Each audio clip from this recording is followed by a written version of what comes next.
Ladies and gentlemen, 2025's Money in the Bank has come and gone, and to be perfectly honest, I liked the whole show. I think the show was really good from start to finish. However, we've got to talk about what's next for everyone who won Money in the Bank, what's next for the losers of Money in the Bank, and I guess the quick show review of everything that went down. It opened up with the women's Money in the Bank ladder match, which was Naomi, Roxanne Perez, Rhea Ripley, Julia, Alexa Bliss, and Stephanie Vaquer. I really thought Stephanie Vaquer was going to win this match. Apparently, she was never going to win it. It was always going to be Naomi. We started off with the OGs, or the veterans, versus the NXT rookies of Roxanne Perez, Stephanie Vaquer, and Julia. They faced off against Rhea Ripley, Alexa Bliss, and Naomi. This was a cool way to start the match. I don't think the match was the best women's Money in the Bank match. I've gone and rewatched the show twice now, because I watched it very early this morning, live in my country. It is extremely early when this show finishes 4 a.m. So I did my first time of reaction to it. So going back and rewatching it, because I saw a lot of people say the match wasn't very good, I can sit here and say it wasn't the best. 2024's Women's Money in the Bank ladder match was one of the best I've ever seen. The spots were crazy in that one. This didn't have that many spots, but it still had some creative moments. But I enjoyed the first couple of bits as well of like the veterans versus the new stars.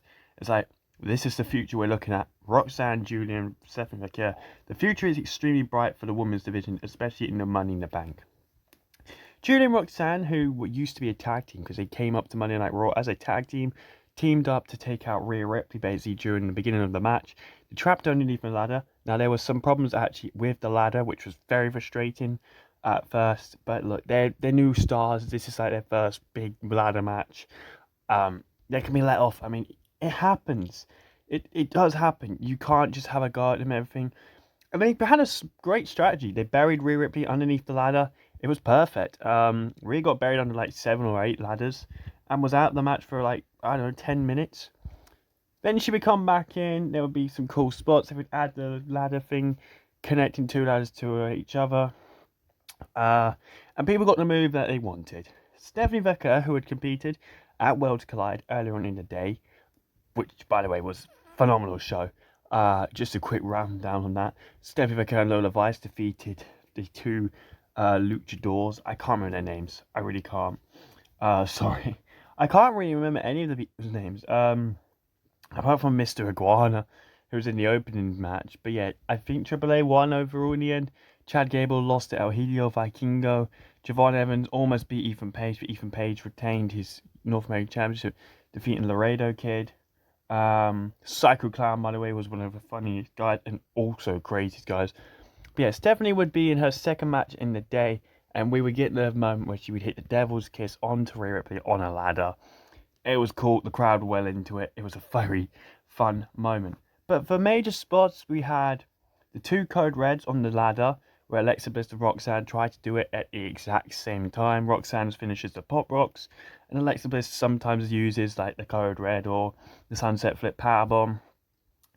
They look good, but they weren't in stereo, which is what Michael Cole goes, "It's stereo code reds." I was like, no, they weren't, Michael. They weren't in stereo, but it was still a cool moment. And then, yeah, Rhea Ripley and Alexa Bliss were going for the briefcase. They got smacked into a ladder by Naomi, and Naomi scoured around, checked the area. No one was there. Naomi unhooked the briefcase, and this is a problem. Proceed with caution, Tiffany Stratton, Io Sky. Naomi is Miss Money in the Bank. The right winner. Definitely the right winner. To start off as well, going back to Worlds Collide, Dirty Dom would get into a confrontation with Octagon Jr., who was the guy who won the opening match of Worlds Collide against a team of Dragon Lee, Lince Dorado, and Cruz del Toro. Joaquin Wilde was injured, so unfortunately he couldn't wrestle. But Dorado came in. It was a really fun match. And Dom was basically said, "You know what, Octagon Jr., because you like Rey Mysterio, I'll see you at Money in the Bank." So Liv and Dom came out together. We had this match. It was like maybe 5 or 6 minutes, give or take. It was good. It was quick. It was fast-paced. It was enjoyable. Dom would obviously get the win. Liv would kind of distract Octagon Jr. Dom would then hit him right onto like the post, and then Dom would hit the frog splash and the 1, 2, 3, and Dirty Dom retains the Intercontinental Championship. He walks out with Liv Morgan, and I think we're starting to see this is going to be the future. I think Liv and Dom are going to be the team to leave the Judgment Day. I think it's perfect for them. I don't think they need the Judgment Day anymore. I think Liv should drop the Women's Tag Title and go after the Women's Intercontinental Championship, which we will get into, because my whole theory of who would beat Lyra Valkyria, well, that's gone out the window now, which is still a bit frustrating. I don't know what to do anymore about that thing, because I thought I had it perfectly nailed on the head. But yeah, they looked great going in and out of this match. We're going into match tonight, Becky Lynch versus Lyra Valkyria for the Women's Intercontinental Championship. Becky came out, kind of looked like the Big Time Bex gimmick. Becky's heel run is going great so far. I mean, she's not getting booed, like she's not getting like the heel heat because she's Becky Lynch, but she gets it online because everyone's a dickhead online. Lyra Valkyria had an unbelievable Intercontinental Championship run. This is her 6th title defense against different people, by the way, not like everyone on the SmackDown roster when they got the Women's United States Championship against Chelsea Green, or Michin. Very repetitive, very annoying. Seriously, Selena can't get out of the Secret Service feud now. There were other people on SmackDown. They just need to go and look at Raw's. The Women's Intercontinental Championship is booked so much better. Lyra had beaten Becky Lynch 2 times, and Becky had never beat her. And they kept saying it on commentary, which made me think, okay, this is probably the moment where Becky wins. We started off the match with literally fist flying straight away. Lyra punched Becky in before the match really started, and he got off to a great start. These two have phenomenal chemistry. I thought their Backlash match would never be topped, and then they went and topped it at Money in the Bank. There were some crazy moments. There was like a suplex from the top rope. Lyra hit a leg drop onto Becky onto a barricade. But then there was the crazy spot where I thought this was going to be it. Becky first of all reversed a Lyra leg drop into a powerbomb, which got a close count. But then the moment where I thought, okay, yep, this is it. Lyra tried to go for a Nightwing on the middle rope to Becky Lynch. Becky would somehow reverse it perfectly. Great balance. Slams her with a manhandle slam from Avalanche manhandle slam from the top rope. And I thought, oh my god, Lyra's losing here. Lyra Valkyria kicked out. Bitch, she's good. They're protecting Lyra like crazy. No one kicks out an Avalanche manhandle slam except Lyra Valkyria did. And the shot from Becky, it was perfectly sold. It was brilliant. The match continued. Lyra then hit a Nightwing on the outside after Becky tried to manhandle slam her again. They got back into the ring. There wasn't any shenanigans until the final bit where there was a roll-up and then another roll-up. And Becky pulled the tights. And Becky got the win. And as the rules stated from Becky and Lyra, if Becky Lynch had won, Lyra had to raise Becky's hand and put the title on her. And if Becky had lost, she would never challenge Lyra for that championship ever again. Becky won by cheating, so I'm hoping that we get a 3rd match because it'll be phenomenal. We need a trilogy. Give him this Hell in a Cell. Give him the street fight. Give him an Iron Woman match. An Evolution Iron Woman match. Lyra wins it back. Last Woman Standing match. Lyra wins it back. Why the hell not? Lyra did it though. She held up the end of her bargain, and then she would attack Becky after the match, leaving her lying on the floor. We are not done with this feud. At least I hope we're not. Phenomenal match yet again. The men's Money in the Bank ladder match exceeded my expectations completely. Andrade, Seth Rollins, LA Knight, Solo Sikoa, Penta, and El Grande Americano. Hats off to you all, because you showed me that even though it didn't look like the best lineup, it could still be a very good match. Because this one had better spots than the women's one. We started off with opening up with Seth Rollins, who came out first, and I didn't think Seth was going to win because of how he dominated SmackDown. I thought there's surely going to be like some shenanigans, and there were a lot of shenanigans in this match, don't get me wrong, but my god was Penta good.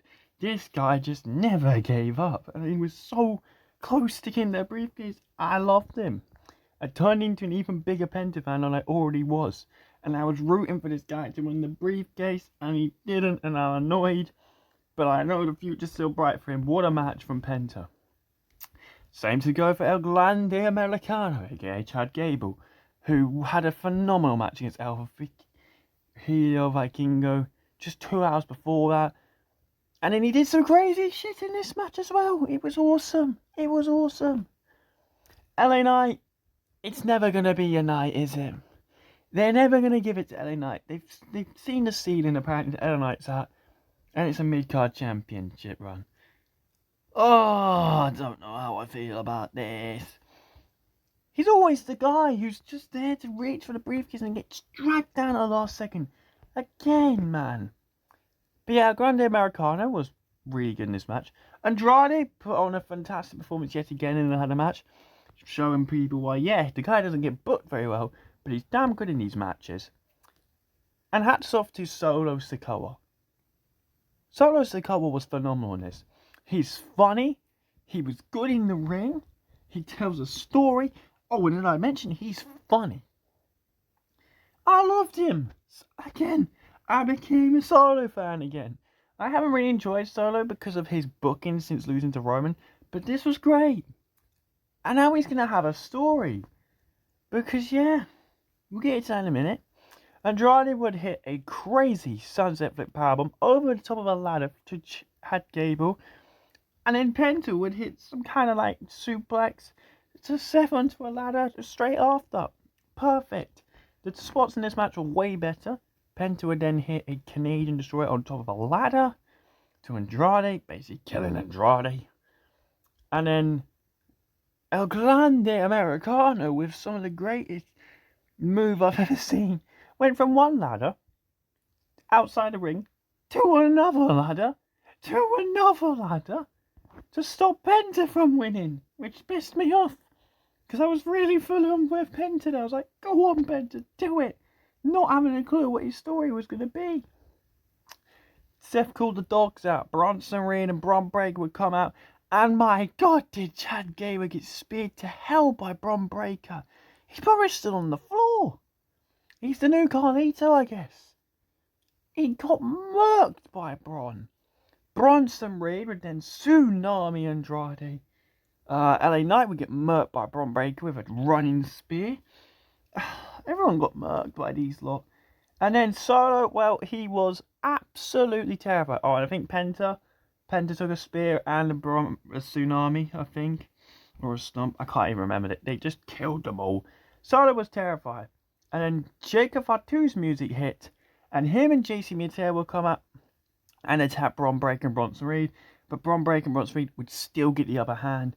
And Solo was terrified. And then Jacob would just hit a fucking Samoan drop. Catching Samoan drop to Bronson Reed. Bronson Reed of all people. And I thought, oh my God, Jacob's going to help Solo win. Solo's doing his little dance. He's having a good little time. He's like, oh yeah, this is my moment. And then Jacob did it. It broke my heart because I was starting to like Solo again. He grabbed Solo's leg. And he said the words to Solo. I hate you, Solo. And he pulled Solo down and he super kicked him. One of the most heartbreaking moments for the Money in the Bank for me. I was enjoying Solo again. And Jacob took him off the ladder. I was full on ready. I was like, you know what, Solo winning, that's fine. Cool, I don't mind it. And Jacob did the moment. We all expected it, just not yet. And there was the beatdown. Oh, Jacob Fatu is so over though. The crowd loved Jacob. I saw reports this morning saying that Solo's in for a babyface push. I think he got a switch because Jacob's so loved. So is Solo. Solo was getting some good reactions actually during the match. But then Jacob would hit a spinning Solo to Solo through a ladder, which would break the ladder in half, and Solo was out the match. Which would allow Seth Rollins basically to clean up, at least we thought. LA Knight would then come back in, and it'd be the moment. Would it be finally? Third time's the charm? No, it wouldn't. Seth would put him off the ladder, smack his head into the ladder, stomp him, and LA Knight would have to stay in on the ground. And Seth Rollins unhooked the briefcase and became the second Mr. Money in the Bank. Well, he became a 2-time Money in the Bank winner. And I get it makes sense for the story. I understand it. I just don't fucking care. I wanted it to be LA Knight. I wanted it to be Penta. And I'm sure I will, at the point, I will enjoy this. But I just know what's going to happen. He's going to cash in on Jay. I wanted someone to cash in on CENA. And I was expecting Punk. I didn't expect Roman. I was delusionally thinking, is anyone going to put him off the ladder? Roman, Sammy, Punk. No one. Where was Punk? What is going to happen on Raw? And is Jay going to get cashed in on Monday Night Raw? Possibly. This group has all the power, and that's a problem. Finally, the main event, the match I didn't care two hoots about when going into the show. Cody Rhodes teaming up with main event Jey Uso versus Logan Paul. Boo! And the last real champion, John Cena. They booed Cena straight after he walked out, but when his theme hit, they started cheering. And then as soon as he walked out, it's like, John Cena sucks. John Cena sucks. I still don't know how I feel about John Cena's final run being a heel run. Give me a minute, because the Elimination Chamber heel turn was phenomenal. Perfectly done. Everything else has not been done very well. However, thank you WWE for not having Travis Scott interfere in another match. Thank you. Cena would come out with the last time is now. I do like the gimmick. I do like it. By the way, where is Randy Orton? I know I keep asking where Roman is. Where's Randy? Did he get fined after hitting 88 RKOs at Backlash? It's probably that, which he probably got suspended. But I just wonder, well, how's Cena feeling? Does he want to turn face? Because I would. I don't know what's going on with Cena. But anyway, we opened up the match. Logan Paul and Cena were a decent tag team. Cody and Jay, they've been a tag team before. They were tag team champions before in 2023 with that crazy match against the Judgment Day at Fastlane, and they lost it, like a week and a half later or something. I love the gear, the matching gear that Jay and Cody had. That was really cool. Jay's still so over. I know he's not amazing in the ring, but he's still so over. There were some good moments in this match. There was like Jay and Cena going at it, punching back and forth. Yeet, no, yeet, no, yeet, no. It's like you've got crazily. Jey Uso is probably a bigger babyface than Cena, and no one could have expected that.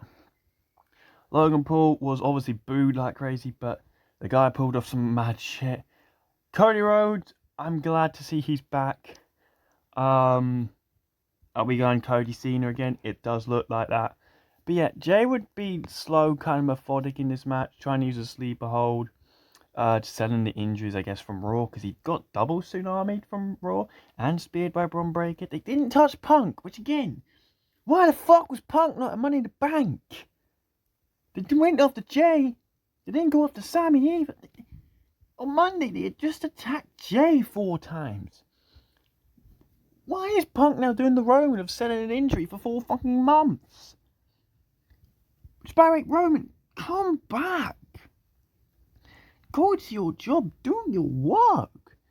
But yeah, there was obviously going to be a problem with Cena and Logan at one point, and it happened. The egos between them, it didn't work at one point, and they just started slapping each other. And this would give Jay the opportunity to tag Cody Rhodes in. Cody would hit a Cody car. Cody would hit a suicide dive, which was cool as hell. Love that move. Cody would then hit the crossroads. Then Logan Paul would try and hit like the buckshot lariat from it. From the other side, but he would land on Cena, and then Cena would get rolled out the ring. Jay would spear Logan. No one had a fucking clue who was legal. Cena would then try and AA Cody through the table on the outside, and then Jey Uso would save him with a spear onto the table. But that was all set up perfectly for Logan Paul to then hit some crazy ass moonsault from the middle rope to Jey Uso through the table. And then I was like, okay, so Cena's going to go and win again. Cena got the title, clocked Cody with it, and then a masked individual turned up and speared John Cena. I was like, is Travis Scott turned on John Cena? No, it was not Travis Scott. It was our fucking Truth, yeah. What's up? Our Truth's back. And it wasn't a work. Reports came out this morning, which is why I've already done this kind of thing, edited everything, that our Truth is going now as Ron Killings on the main roster. We're going to see a serious side to him, And they brought him back because of fan backlash and wrestlers backlash. People were pissed that R-Truth got released. Fans were pissed. Wrestlers were pissed. Backstage people were pissed. And TKO had to go, Then they caved in. They brought R-Truth back. I don't know what's going to do with Carlito. I would feel bad for Carlito because Carlito was still a funny guy. But everyone loves R-Truth. I don't think you can compare R-Truth and Carlito, but you never know. Voices can get heard. We had it with We Want Cody. We Want Truth was crazy. And it wasn't a work, which was, I enjoyed that thing. I preferred that. I like the fact that we made an influence. Yeah, R-Truth would then hit CENA with the title, and Cody would hit a crossroads on CENA and hit the pin, and he would get the win. And that means Cody's going to face CENA at SummerSlam, and that means Cody's going to lose to CENA at SummerSlam. Which I don't know how I feel about that. Yeah. Because if we're following the same thing, Money in the Bank 2023, Jay pinned Roman. Jay lost to Roman at SummerSlam. Money in the Bank 2024, Solo pinned Cody. Solo lost to Cody at SummerSlam. So is Cody going to lose to Cena? Probably. Is there going to be a cash-in? Maybe. Was it a good match? Surprisingly, yeah. I actually really enjoyed it. Cody and Jay picked up the win. I love R-Truth. Money in the Bank was a lot better than I thought it was going to be. I just hope the build now to King Queen of the Ring is a lot better than Money in the Bank was. It did feel a bit rushed, however, I swear that is like at the end of this month. But they got like fatal 4-way matches, so I've got high hopes for it because it's a tournament kind of show. And then you've got Cena's match. So yeah. And I can't wait to see what Naomi's going to do. Seth, I really think is going to cash in the briefcase this Monday on Jay or Gunter. We've got reports obviously about Goldberg and Gunter having their one match. We still haven't had the return of Roman Reigns. Randy Orton is nowhere to be seen. Drew McIntyre is injured. Kevin Owens is injured.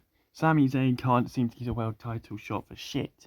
Maybe they should do Cena, Sami in Saudi and have Sami Zayn win. I'm not waiting until 2026 for Sami Zayn to win the Rumble. Because I don't even think that's going to happen.